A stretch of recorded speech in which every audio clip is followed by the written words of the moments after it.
అన్నప్రసాద వితరణ అత్యంత శ్రేష్టమైన పుణ్యఫలమని హెల్త్ అవేర్ సంస్థ అధ్యక్షులు రాష్ట్ర Settibalija welfare and development corporation director doctor Chappidi Venkateswararao అన్నారు. స్థానిక ఎండోమెంట్స్ ఆఫీస్ వద్ద గల వినాయకుని గుడి వద్ద రామదేవ్ దుర్గా ప్రసాద్ బాల త్రిపుర సుందరి కుమార్తె చిరంజీవి లహరి డిగ్రీ పూర్తి చేసిన వెంటనే ఉద్యోగం వచ్చిన సందర్భంగా తన మొదటి నెల జీతాన్ని అన్నప్రసాద వితరణకు వినియోగించడం జరిగింది. ఇటువంటి సేవా వితరణకు కార్యక్రమాలు అందరూ అవగాహనతో ముందుకు వెళ్లాలని చిరంజీవి లహరిని డాక్టర్ చప్పిడి ఆశీర్వదించారు. సుమారు 200 మందికి అన్నప్రసాద వితరణ చేయడం జరిగింది. కార్యక్రమంలో హెల్త్ సంస్థ సభ్యులు కిరణ్ కుమార్, రాజీవ్ మరియు కమిటీ సభ్యులు తదితరులు పాల్గొని జయప్రదం చేశారు. ఇక్కడ ఎండోమెంట్స్ ఆఫీస్ ఉన్న వినాయకుడి గుడి వద్ద మా మెంబర్ అయినటువంటి సుందరి వారి యొక్క కుమార్తె లహరి డిగ్రీ అవ్వగానే ఆమెకు ఉద్యోగం రావడం, అలాగే తన మొదటి జీతంతో ఈరోజు అన్నప్రసాద వితరణ అనేది చాలా ఆనందదాయకంగా ఉంది.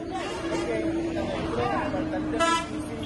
సేవాభావంతో ముందుకు వెళ్తుంది. ఎందుకంటే మాకు తోడు మాకు అన్ని కార్యక్రమాల్లోనూ తను ఎప్పుడు మాకు చేదోడు వాదోడుగా ఉండేది. ఈరోజు ఈ విధంగా ఆమె ఫస్ట్ నెల జీతంతో ఈ అన్నప్రసాద వితరణ కార్యక్రమంతో ఆమె యొక్క జీవితము ప్లస్ అలాగే సేవా మార్గాన్ని రెండు కూడా ఎంచుకున్నందుకు అమ్మాయిని పూర్తిగా అభినందిస్తూ ప్రతి ఒక్కరూ ఇలా సేవాభావంతో ముందుకు వెళ్ళాలని చెప్పేసి కోరుకుంటున్నారు.